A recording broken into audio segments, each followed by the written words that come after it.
Hello, welcome on my channel. My name is Ilarion and I'm a senior full stack engineer who started his career as QA automation engineer. So today I want to talk about why do QA engineers switch to development, or to be more precise, why did I switch to development more than 5 years ago actually. So I think this is the question that bothers every QA engineer on the planet. So why do you have to switch to development? So let's jump into it. So first I want to talk about the pros, this is good, uh, of why do you have to switch to development. So first of all, I think that developers get more interesting tasks than QAs. So as QA, you always have to do some regression, you have to cover someone's back, like you have to be the goalkeeper for the bugs and be responsible for the quality. Like, no, that whole team has to be responsible for the quality, but still you're the one, you're like the final goalkeeper who catches the bugs. So I think that developers get more interesting tasks. So this is number one. Number two is, it's not a secret, developers do get better compensation. So we'll do some calculations of numbers at the end of this video. I prepared some statistics and did some homework for calculations of the salaries. So let's talk about it a bit later. Next thing is, if you are a developer, it's more likely that one day you might want to decide to build your own startup. If you're a QA engineer, then the chances are lower, much lower, because most likely you don't know the programming language and you don't have the experience, right?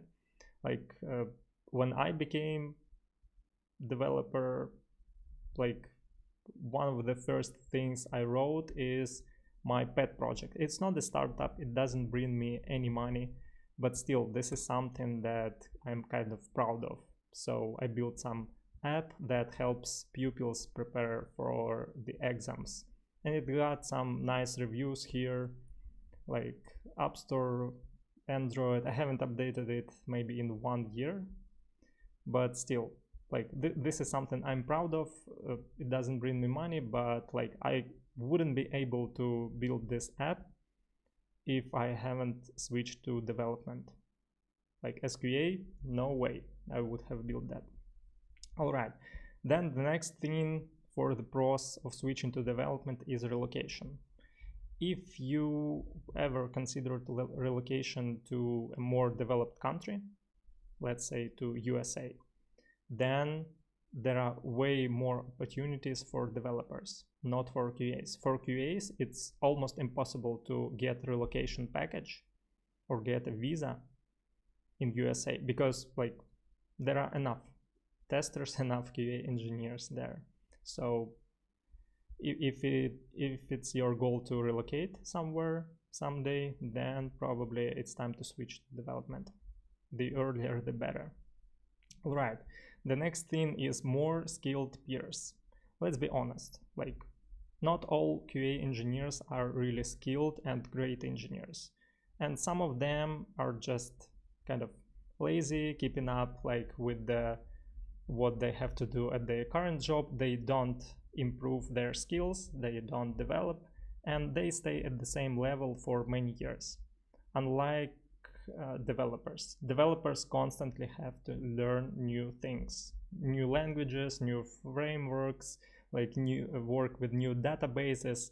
Like the developers are usually more skilled than QA engineers. So I find this as a pros. So this is great. I really like to work with the skilled people. Next thing is, never need to help manual QA engineers. So like when I was QA automation, I sometimes was asked to do regression testing, like, and some of the projects I worked on, they were like 50% manual, 50% automation.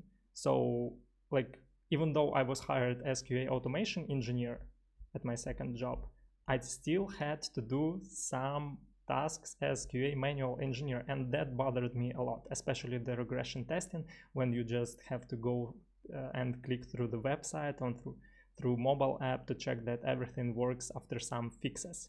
Yeah, so as developer, you never ever have to do regression testing unless it's your feature or your kind of area of responsibility. If you change something, then sure, as developer you have to change it, but you almost never have to do regression testing for somebody else. All right, next thing is, like, we already see it today. So if test automation will be done by programs, then developers will still have a few years. I'm talking about AI. Actually, this article I wrote it, I don't know, maybe 3 years ago. And yeah, this is happening already today. So now if you've seen how Playwright developed their web automation recorder, the code generation, it's awesome. It just generates everything you need. Locators, assertions, like that's all you need for auto tests. So slowly, but the tools are replacing test engineers, test automation engineers. And for developers, yeah, sure, we have some AIs, some helpers like Copilot or ChatGPT, but still, developers are still in demand.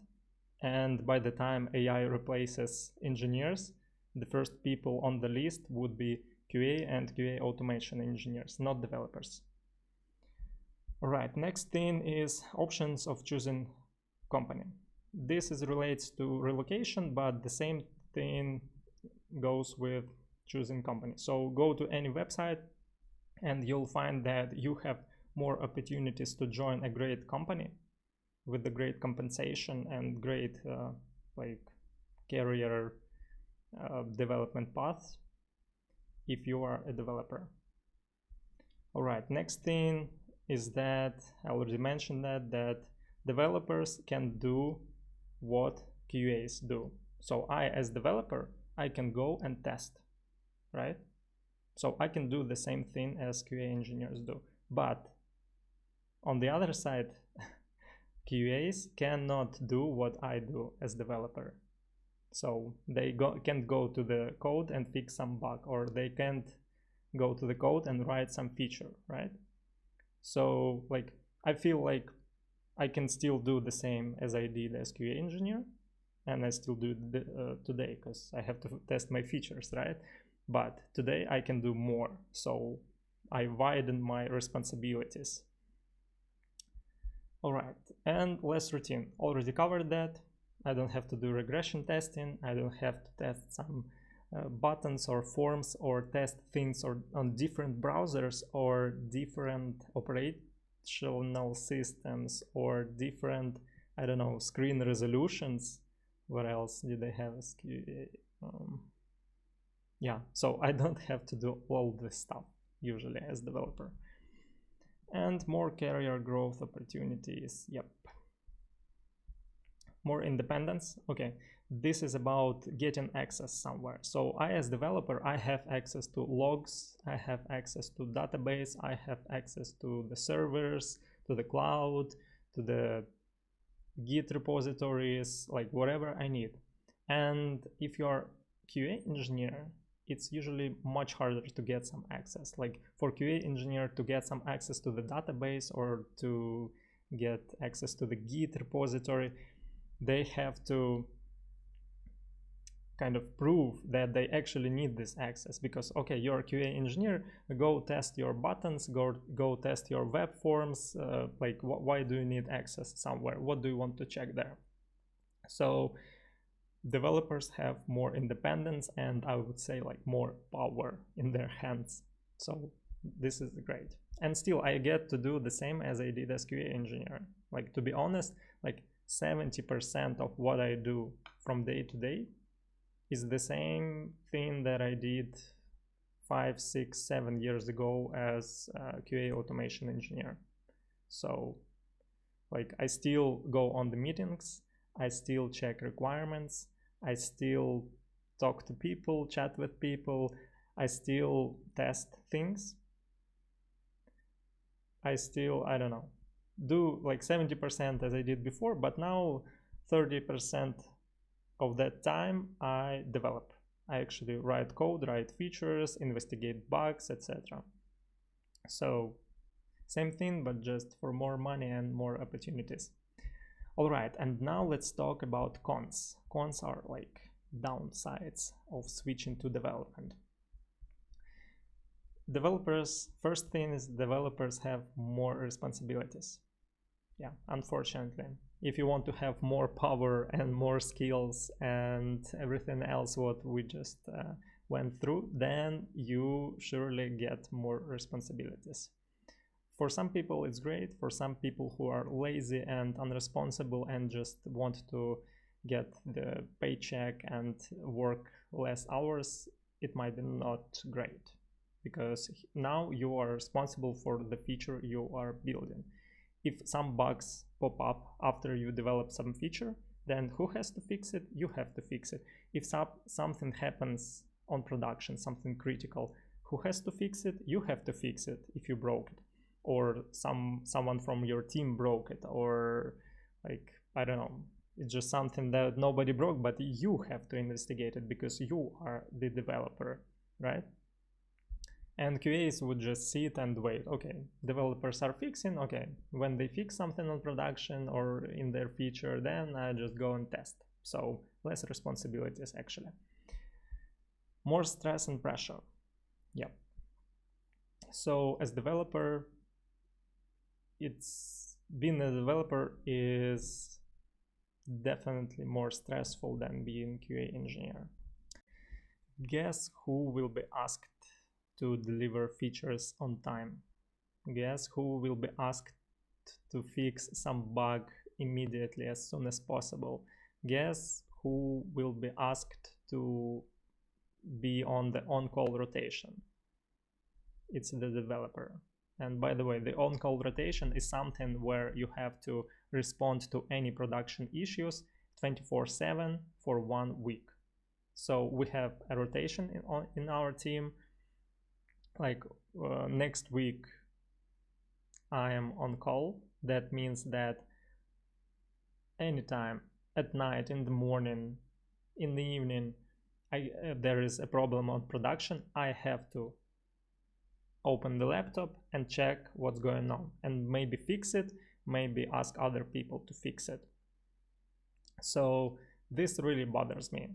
So like actually I had been a developer when I'm on call, because on call you sometimes get alarms at midnight or even at night. I have to wake up and check what's going on production. So this is something I really don't like, and I wish I didn't have to be on call, but yeah, that's the reality. This is more responsibilities and more pressure. Yeah, so deadlines, on calls 24/7, bug fixing as soon as possible. This is more pressure. More hours of work.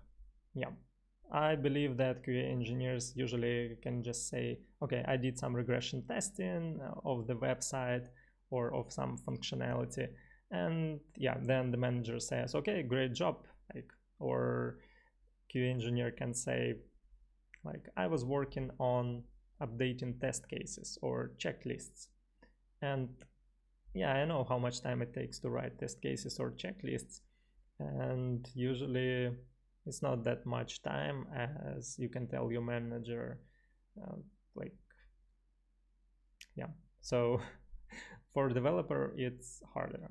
It's harder to pretend that you're working, because you have to deliver, you have to fix, you have to meet the deadlines. For QA engineer, if something is not like, if you get some feature to test the day before deadline, you just say, okay, developers just pushed this feature 1 day ago, I don't have time to test it. And then who would be blamed? The developer, right? Because QA engineer is like, okay, I don't know, like I got this feature too late, I couldn't test it properly. So again, more hours of work for a developer, and again, more skills to learn. If you want to be a developer who's in demand on the job market, you constantly have to learn new things. So for QA engineer, honestly, like compared to 7 years ago when I started my career, like not much have changed. So what you have to know as QA engineer: testing theory, some basic protocols like HTTP. You have to know client-server architecture. You have to know how databases work, like SQL, then NoSQL. You have to know, I don't know, how, what else? Postman works, like how to send requests, how to work with Swagger, then what is Git, what is Bash, some basics. That's it, right? Yeah, and know how to create tickets in Jira and how to work with test management systems. And if you are QA automation engineer, you have to know same things, but also some programming language, like some core of some programming language. Not the, you don't have to know the advanced level. Then what else? Some framework, right? And frameworks are just easy.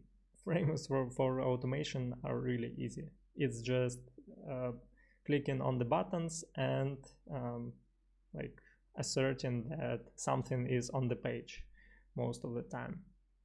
So for developer, it's different. For developer, constantly, like every year, you have to keep up with the new updates of the languages, of the frameworks, with the new things that happen in the industry, in your field. So for developer, it's much harder. As I said, for QA engineer, not much has changed since I started my career 7 years ago. For developers, a lot of things changed. All right, let's move on to the myth. So I often hear that only the best QA engineers can switch to development.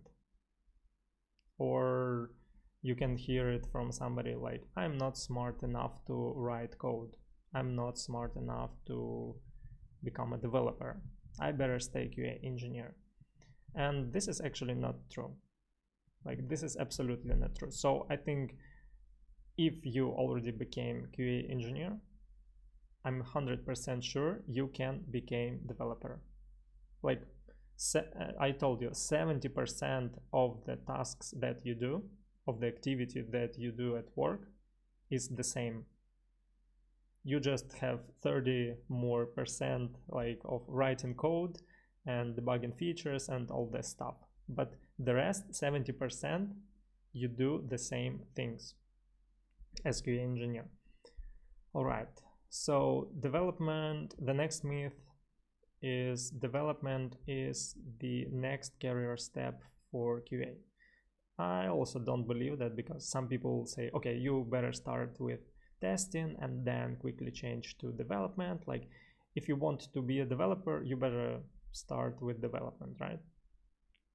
But still, like I still think you have to switch from QA to at least QA automation, and maybe from QA automation to development. Again, if you don't want to, that's your choice. You have more options, like became team lead, QA team lead, and maybe some QA manager if the company is rather big. And probably that's it. So you have a very limited career ladder. Okay, and one more myth is that developers don't have routine tasks. This is not true. Developers do have routine tasks, but the percentage of routine tasks is way less than QA engineers have. So at least like I don't have to do regression testing. Honestly, guys, I hated this. Okay, And now let's talk about the numbers. I've prepared some calculations here. So first of all, let me show you this website levels FYI. So these are the levels of engineers in the US in FANG companies, Netflix, Facebook, Google. So they have some levels, not like junior, middle, senior, but they have these L3, L4, L5 levels, or here E3, E4. So what it means, like, let's say on average L3 engineer has 3 years of experience, L4 has, let's say, 5 years of experience, L5 has, let's say, 9 years of experience, and L6, let's say, 12 years of experience. So this is just to give you some understanding of what I'm about to show you. So here, let's check some statistics. What do we have here? Compensation, personal deals, real-time compensation. Okay, so let's check the compensation for QA test engineers. There is no difference between like automation or not automation engineers, just the general compensation package. All right, and what do we see here? L1 gets like 50th percentile 120 in US. This is for United States. L2 gets 166, L3 gets 195, L4 gets 210. All right. And what do you think about developers? Developers, I chose here the same filters, but with web development. So here I had QA testing, and here I chose web development. And for web development, L1 gets 145, L2 gets 200, like 245, and 379. So what does this thing mean? 50th percentile.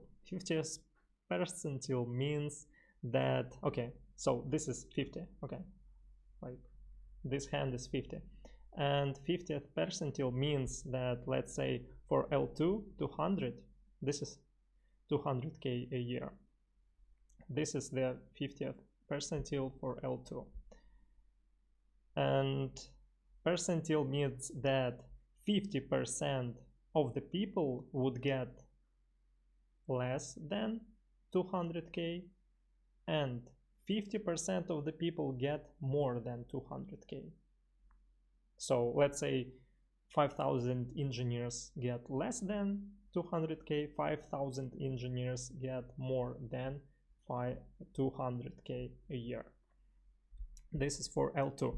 And now I just took, what did I take here? Yeah, I took like the top L4. No, not actually L4. Yeah, I just took the 50th percentile, 1, 2, 3, 4. And from here, for test engineer, 1, 2, 3, 4, and put it in a table. And here's the table we get. So let me zoom in a little bit. So like, let's say first 3 years of your career as test engineer in the US, you get 120k a year. So first 3 years, then the next 3 years, then the next 3 years, like your compensation increases, and let's say after 9 or 10 years, your compensation doesn't increase and stays the same. So this is just my assumption, because usually it happens this way, that people are stuck somewhere over here, like, and their compensation doesn't grow after 10 years of experience. All right, and the same for web development. I just took the 50th percentile, like for first 3 years, then next 3 years, and then like here. And I just summed it up. So this is the total compensation you would get if you are test engineer or web developer. Okay, now let's calculate how much it differs after taxes. Like I just took some random number, 40% of the taxes that you might pay for medical insurance and other stuff in US. So I'm just multiplied everything by 60% here, what's left after taxes, and the number looks like this. So this is basically 2 million and this is 3.5 million. This is what you would earn in like 20 years as a web developer and 20 years as test engineer. All right, and now let's calculate, after we understand how much money you can make after taxes. Now let's understand how much money you can actually save after expenses. So let's say every month you spend 5K. 5K every month is 60K a year. So this is what I did on the table. I just took what we have after the taxes and deducted 60 here. So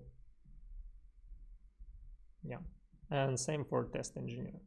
So from 72 it's 12, and the same way for this whole table. So this is how much money you get to save each year, and after 20 years you would have in your pocket $1 million. And if you are a developer, then after 20 years you would have 2.3 millions. So the difference is 2.3.